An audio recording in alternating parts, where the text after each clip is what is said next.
ስለዚህ ሰኔ 20 ይሄ ድንቅ ነገር በተለት ነው። ሰላም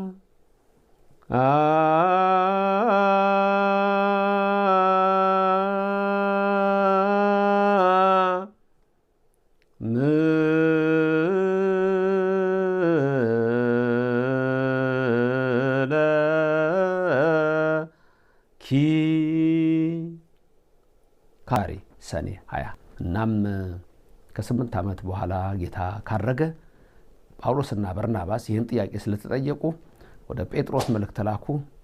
ጌታችን አምላካችን ኢየሱስ ክርስቶስንም በጸሎት እንለምን አሉ። ያሉት ቃል እግዚአብሔር ሁሉን የሚያውቅ አምላክ ነውና ጴጥሮስ ዮሐንስ በኢየሩሳሌም ነበሩ። ሁሉም ዙሮ መርምረው አስተምረው መዲናይቱን ኢየሩሳሌምን አይለዩአትም ነበር። ብዙ ስራ ሰርቶባታልና ጌታ ኢየሱስ ክርስቶስ በኢየሩሳሌም። ስለዚህ ወደዛ ሄዳሉ። በዛ ያሉ ምእመናንን አንድም ለማጽናናት ይላሉ። እነሱም አልቦ ዘተገብሩ ምንተኒ ዘእንበለ በትእዛዙ ወምክሩ ለእግዚእነ ኢየሱስ ክርስቶስ ይላል ብለው ላኩባቸው። ሱባኤ ያዙ። ሱባኤው ሲፈጸም ለምን ሱባኤ ያዙት? ቤተ መቅደስ ቤተ ክርስቲያን ለመስራት ነው። ተመርጓና ቤተ መቅደስ ቅድም እንዳልኳችሁ ይሄዱበታል። በ70 ዓመተ ምህረት ጥጦስ እስካፈረሰው ድረስ ያኔ ሐዋርያቱም ብዙዎቹ አልነበሩም። እነ ጴጥሮስ ጳውሎስም በዛ ሰዓት ተገለዋል። በ64 ዓመተ ምህረት ነው የተገደሉት መስዋዕት የሆኑት። በረከታቸው በእናንተ ላይ ለዘላለም በልጆቻችሁ ቤተሰቦቻችሁ በወላጆቻችሁ አድሮ ይኖር። ሱባኤው ሲፈጸም ጌታ ሐዋርያቱን የሞቱትን አስነስቶ ያሉትን ጠርቶ በሕይወተ ሥጋ በፊልጵስዩስ ሰበሰባቸው። በፊልጵስዩስ ሰኔ 20 ነው ይሄ የሆነው። በቃ በዓሉ ምን እንደሆነ እንድታውቁ ፈልጋለሁ። ሰኔ 20 ቀን ነው ይሄ የሆነው። ሰበሰባቸው። ከዛ ዝም ብሏቸው ነበር እና እርስ በርሳቸው ለምን ተሰበሰበን?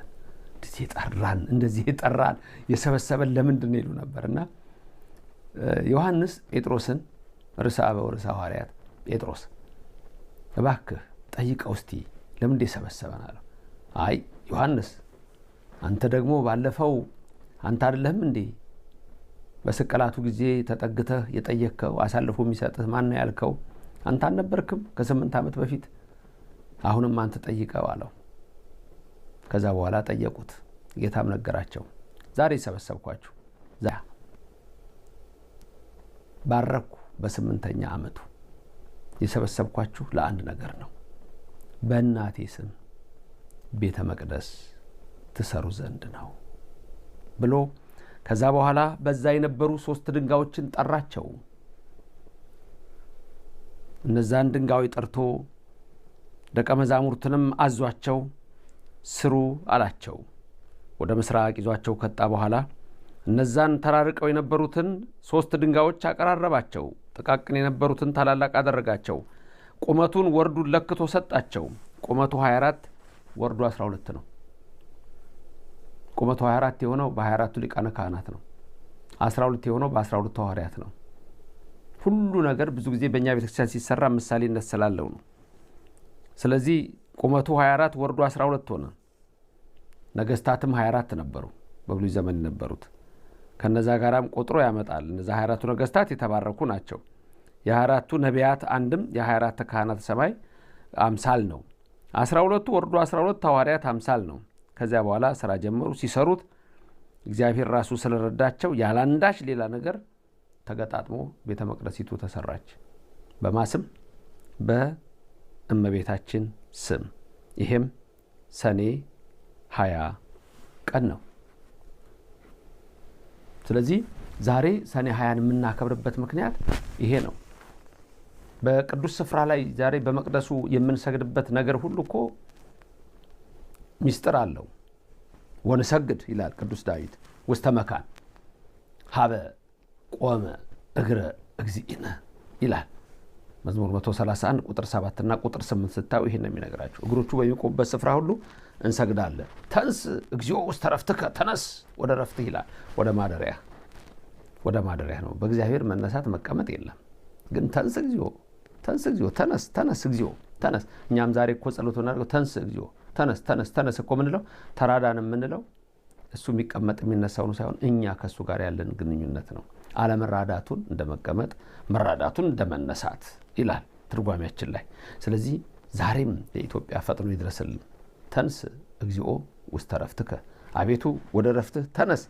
አንተ ወታቦተ መቅደስከ፣ ደግሞ ስትነሳ አንተና ታቦት። ልክ በዳዊት ጊዜ ታቦቱ ሲቀመጥ ሲነሳ ይሄን ጸሎት ይሉት ነበር። ይሄን ጸሎት ይሉት ነበር። ታቦቲቱ አሁን እመቤታችን ናት። ጽላቱ ሚስጥሩ ከሷ የነሳው ስጋና ነፍስ ነው። ጽላት ሁለት እንደማለት ነው እንዲህ። ስለዚህ ሁለት የሆነበት ምክንያት በውስጥ በታቦት ውስጥ የሚቀመጠው ከእመቤታችን የነሳው ስጋና ነፍስ ነው። ስጋንም ነፍስንም ነው የተዋሃደው። ተመልከቱ፣ ሚስጥሩ ረቂቅ ነው። ብዙ ጊዜ በዚህ ሰሞን በተለይ ስለ ታቦት ብዙ ነገር ተማምረናል። የኢትዮጵያ ኦርቶዶክስ ተዋሕዶ ክርስቲያን አስተምሮ በታቦትና በጽላት በኩል ደጋግሜ ነው የምነግራችሁ። አንዳችም ዓለም ላይ የሚመስለው ፈጽሞ የለም። ተንስ እግዚኦ ውስተ ረፍትከ፣ አቤቱ ወደ ረፍትህ ተነስ። አንተ ወታቦተ መቅደስከ፣ አንተም ወታቦተ መቅደስከ፣ የመቅደስ ታቦቱ የመቅደስ ነው። ስለዚህ ዛሬ እመቤታችንንም ነው የሚያነሳው። እሷ አይደለች እንግዲህ ታቦት። ከዛ ቤተ መቅደስ በእሷ ስም ተሰራ። ሰኔ 20 ቀን ይሄ ነው የሆነው። ታላቅ ቀን ነው። እቺ የናቋት ድንጋይ ብሎ ክርስቶስ ስለ ራሱን በአለት መስሎ የተናገረበት ትዝ ይላችኋል። አሁንም እነዚህን 3 ትንሽ ድንጋዮች እንዴት እንዳከበራቸው አለት ተብሎ የሚጠራው ክርስቶስ፣ ጴጥሮስንም አለት የሚል ስም የሰጠው ክርስቶስ በዚህ ታላቅ ነገርን እንዳደረገ እንመለከታለን። ከዛ መዝሙር 45 ላይ ያለውን ቃል እንመለከታለን። ቀደሰ ማኅደሮ ልዑል የሚል ቃል አለ። ዛሬ ግን በአጭሩ ዋናው ነገር ምንድነው? የነገው በዓልን ከዚህ ጋር አያይዤ እነግራችኋለሁ። ዛሬ ሰማችሁ ሁሉ እንደውም ሌላም ሰው ጋብዛችሁ እንዲማር እንድታደርጉልኝ እፈልጋለሁ። የነገውንም በእመቤታችን በቅድስተ ቅዱሳን ድንግል ማርያም ስም ቤተ መቅደስ የተሰራበት ነው። ቤተ መቅደስ የተሰራበት ብቻ ሳይሆን ከዛ በኋላ ትእዛዝም የሰጠበት ነው። የምን ትእዛዝ ሰጠ መሰላችሁ? በእናቴ ስም ቤተ መቅደስ ስሩ አላቸው። በእናቴ ስም ቤተ መቅደስ ስሩ። ቤተ መቅደሱ የእግዚአብሔር ነው። ቤተ መቅደስ አንተ ነው የሚባለው አንቺ ምን ነው የሚባለው? ቤተ መቅደስ አንተ ነው ወይስ አንቺ? ቤተ ክርስቲያን አንተ ወይስ አንቺ? አንቺ ነው የምንለው። እመቤታችንም ቤተ መቅደስ ነች፣ አንቺ ነው የምንለው። ኢየሩሳሌም ሰማያዊትም እናታችን ነች፣ አንቺ ነው የምንለው። ተመልከቱ፣ እናት አለን። ብዙዎቹ እንደዚህ አይነት አስተሳሰብ ስለሌላቸው በውጭው ዓለም ወደ ፌሚኒዝም ቲዮሪ የሚባለውና የፌሚኒዝም ኮንሰፕት ወደዛ ውስጥ ወደማይሆን አቅጣጫ ብዙዎች ገብተዋል። የኢትዮጵያ ኦርቶዶክስ ተዋሕዶ ቤተክርስቲያን ግን ብዙ ነገር በሴቶች የሚጠሩ አሏት። ይሄ ግን በፕሮቴስታንት ዓለም ለምሳሌ የለም። አንቺ ብሎ ቸርቻቸውን አንቺ ብሎ የሚጠሩበት ነገር የላቸውም። ያም የለም። ድንግል ማርያምንም አይጠሩም። እንኳን ቤተ መቅደስ ሊኖራቸው ቀርቶ የአምላክ እናት ድንግል ማርያም እንኳን የለችም። አንቺ ተብላ በዛ የምትመሰገን አይደለችም። እንደ ድንገት አንዳንድ ሰዎች አሁን የመጡ ድንግል ማርያምን የሚወዱ አንዳንድ ሰዎች ከመካከላቸው እየወጡ ነው። ያርግላቸው፣ ፍጻሜውንም ያሳምርላቸው፣ ወደ እውነተኛው መንገድ ያቅርባቸው። ይሄ ሁልጊዜ ጸሎታችን ነው። በእናቴ ስም ቤተ መቅደስ ትሰሩ ዘንድ ራሷ ድንግል ማርያም እኮ ማደሪያ ስለሆነች ነው። ቤተ መቅደስ በመሰራቱ በቤተ መቅደስ ውስጥ የሚያድረው እኮ ልዑል እግዚአብሔር ነው። በእናቱ ስም ደግሞ እንዲሰራ የፈቀደበት ምክንያት ምንድነው? ማደሪያዬ ነች ድንግል ማርያም። በቃ ከስጋዋ ስጋ ከነፍሷ ነፍስ ነስቼ ከሷ ነው የተወለድኩት፣ ማደሪያዬ ናት። ለዚህ ነው ሁልጊዜ በቤተ ክርስቲያን እመቤታችን እናታችን ብለን ቤተ ክርስቲያን እናታችን ብለን መንግስተ ሰማያትንም ትምጻ መንግስትከ ነው እኮ የምንለው። ይምጻ መንግስትከ አለም ጸሎት ስንጸልይ አቡነ ልብ በሉ፣ የሰማችሁ ነው አይደል? አቡነ ዘበሰማያት ይትቀደስ ስምከ ስምህ ይቀደስ ነው ያንተ። ይትቀደስ ስምከ ትምጻ መንግስትከ ማትምጣ መንግስትህ ትምጻ መንግስትከ አንቺ ነው የምንላት። መንግስትከ ትምጻ መንግስትከ ትምጻ ይምጻ መንግስትህ አላለም። መንግስትህ ይምጣ አይደለም፣ መንግስትህ ትምጣ ነው ያልነው። ለዚህ ነው በቤተ መቅደስም ሁሌ ሰላም ለኪ ቅድስት ቤተ ክርስቲያን የምንለው። ሰላም ለኪ ቅድስት ቤተክርስቲያን ስንል እመቤታችንንም ቤተ መቅደስ ነው የምንለው። ነገራችን ላይ እመቤታችንም ቤተ መቅደስ ነው። ሁሌ በቅዳሴ ላይ ንስግድ ከተባለ በኋላ 3 ጊዜ እኛም ለአብ ለወልድ ለመንፈስ ቅዱስ እንሰግዳለን ብለን ካህኑ እንስገድ ሲል እኛም እንደሱ ካልን በኋላ 3 ከተባለ በኋላ ከዛ ቀጥሎ ምንድነው የሚለው ካህኑ? ሰላም ለኪ። ሰላም ለኪ ሲል እኛ ደግሞ ቅድስት ቤተክርስቲያን ማኅደረ መለኮት ነው የምንላት። ሰላም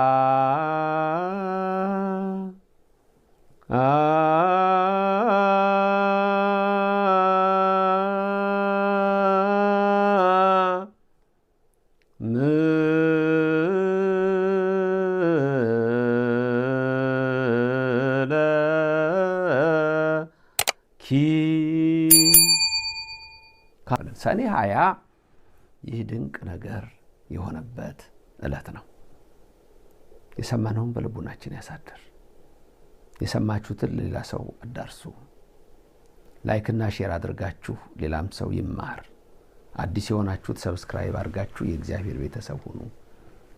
የጨለማውን ድካም መከራ አስወግዶ የንጋቱን ብርሃን ጠዋቱን እንድናይ ያደረገ ከማታ እስከ ጠዋት የሚጠብቅ ከጠዋት እስከ ማታም ይጠብቃችሁ፣ እንዲሁም ከማታ እስከ ጠዋት ይጠብቃችሁ።